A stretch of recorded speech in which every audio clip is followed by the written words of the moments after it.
எந்த காரணத்தை கொண்டும் எடுத்துக்கொண்ட பூசையை விட்டுவிடக்கூடாது. உடம்பில் உயிர் இருக்குதுன்னா பூசை பண்ணணும் அப்படின்னு நினைவில் கொள்ளுங்க. நீங்கள் அந்த உறுதிப்பாடு எடுத்துக்கொள்வதில் தான் ஒரு அனுபவம் இருக்கும். ஒரு ஞானம் அனுபவம் எப்போ நிகழும் அப்படின்னு கேட்டால், நீங்கள் நிற்கிற நெறிய கைவிடாது நின்னாத்தாங்க நிற்கும். இடரினும் தளரினும் எனதுரு நோய் தொடரினும் உனகலல் தொழுது எழுவேன். அப்படி நிற்கிறவங்களுக்கு தான் இன்பம் இருக்கிறது. இடறினாலும் தளறினாலும் உன்னை கும்பிட மாட்டேயா அப்படி நிற்கிறவனுக்கு இன்பம் இல்லை.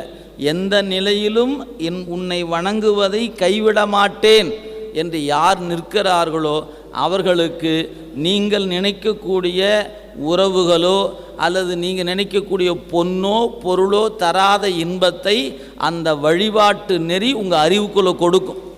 அதை நீங்கள் தான் உணரணும். இது உணர்கிற செய்தி, இது காட்டுகிற பொருள் இல்லை. இது டிவியில் போட்டு தொலைக்காட்சி போட்டு இதை ஒரு ஸ்கிரீனை வச்சு தான்